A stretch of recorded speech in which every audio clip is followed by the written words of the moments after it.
saya menjadi figuran waktu itu. Usia saya mungkin umur saya masih 16 tahun.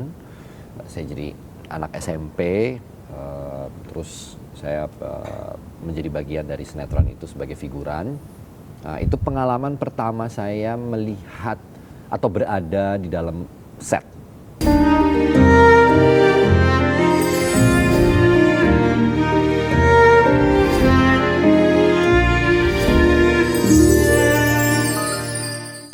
Halo Sobat iJoss dimanapun Anda berada, senang sekali Deep Talk with Syam Hakung kembali hadir menjumpai Anda. Kali ini kita bakal ngobrol sama orang yang udah sukses di layar kaca di perfilman Indonesia. Kita sambut Reza Rahadian. Halo. Boleh dong tepuk tangannya yang di studio, sepi banget. Terima kasih. Kak Reza, apa kabar sebelumnya? Baik, Terima kasih sudah memenuhi undangan dari iNews. Dengan senang hati dan mohon maaf atas keterlambatan saya. Tidak apa, karena macet juga tadi. Kak Reza Rahadian, bisa dibilang orang-orang tuh pada bilangnya aktor 1000 wajah. Waduh. Pendapatnya gimana? Mungkin karena ya 1000 wajah itu kan lahir dari era ke era, sebenarnya ada selalu muncul terminologi itu bagi aktor-aktor yang mungkin dirasa kemunculannya setiap kali ada film atau peran tertentu gitu, berupaya untuk tampil dengan transformasi-transformasi yang baik sedikit maupun banyak berubah. Jadi mungkin kalau saya melihat ke belakang beberapa film-film memang ada begitu cukup banyak sebenarnya variasi-variasi karakter. Sebut saja misalnya Cokro Aminoto, Habibie, atau kemudian My Stupid Boss dengan bentuk-bentuk yang lain gitu. Mungkin itu yang membuat barangkali sebagian publik menilai bahwa wah, ini aktor 1000 wajah.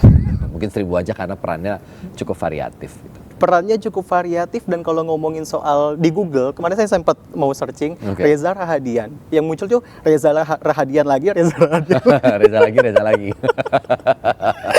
Nah, sebelum kita jauh ngebahas soal Kak Reza Rahadian kayak gitu, aku sempat nyari-nyari juga tentang Kak Reza. Ternyata dulu kan katanya sempat jadi tukang potong rumput keliling seperti itu.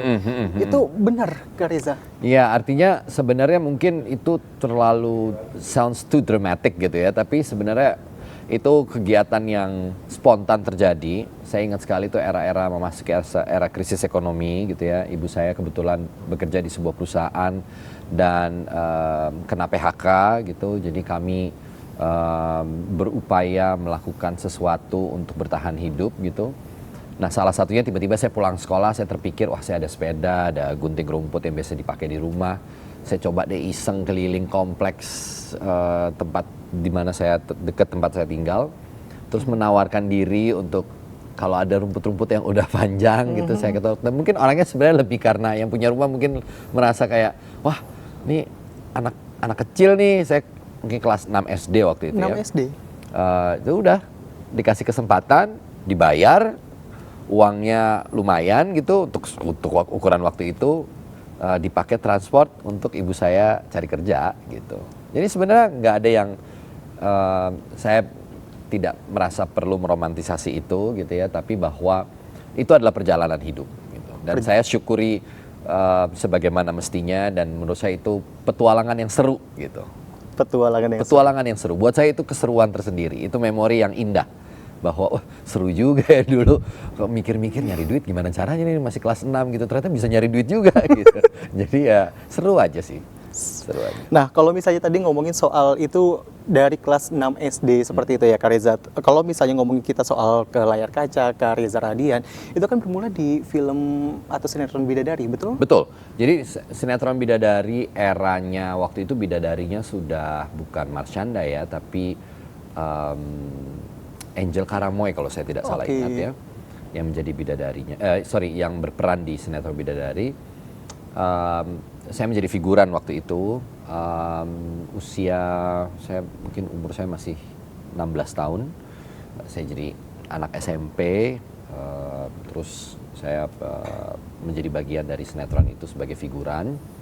Itu pengalaman pertama saya melihat atau berada di dalam set gitu. Awal bulannya kenapa bisa tuh? Saya ikut, Kak Reza. kan biasanya kalau kayak gitu kan itu ada agent ya, agent buat ekstrasnya gitu. Nah, saya ketemu agent itu di mall kalau nggak salah gitu. Terus ditawarin Dan dulu tuh banyak informasi-informasi di majalah atau koran mengenai misalnya audisi Oke. atau casting call apa gitu. Nah itu ya saya kadang-kadang kirim-kirim aja CV lah gitu. Mungkin bahasa sederhananya kirim-kirim CV kemana gitu. Mencari potensi-potensi yang bisa digali. Dari situ kemudian dapat kesempatan itu, terus berlanjut. Saya ikut pemilihan model majalah remaja tahun 2004. Juara favorit, ketemu dengan berbagai macam manajemen, mulai aktif casting sana casting sini sampai saya dapat peran pertama saya di 2005, sinetron. Luar biasa.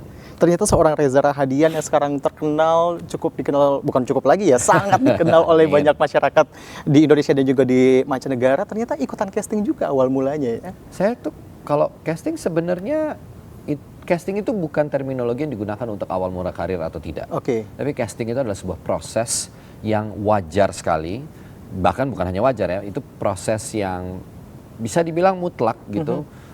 Ketika seorang produser, sutradara memutuskan untuk mencari peran yang tepat untuk karakter yang akan diperankan nantinya. Jadi proses casting itu sampai detik ini, kalau misalnya saya masih ada, kadang-kadang ada sutradara yang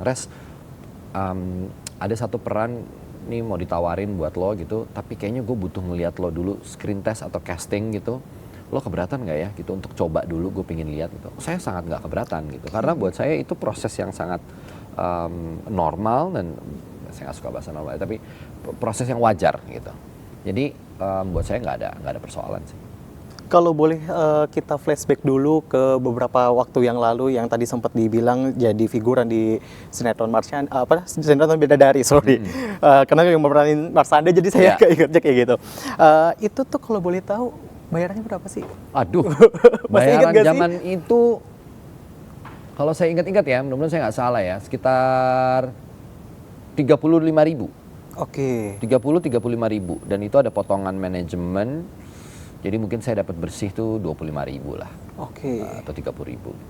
Itu tetap bersyukur dengan pada saat itu Ya apa yang buat seseorang yang belum punya pengalaman bekerja dan mendapatkan penghasilan dari pekerjaannya, tentu itu berarti sekali gitu, bahwa biar bagaimanapun kecil besarnya sebuah penghasilan, ketika kita mengerjakan itu atas upaya kita sendiri sebagai manusia, sebagai individu, tentu akan sangat berarti gitu. Jadi saya percaya bahwa kalau katanya Pramudia Anantatur, berbahagialah orang yang makan dari keringatnya sendiri. Itu kalimat yang luar biasa gitu ya, dan itu ya sangat berarti.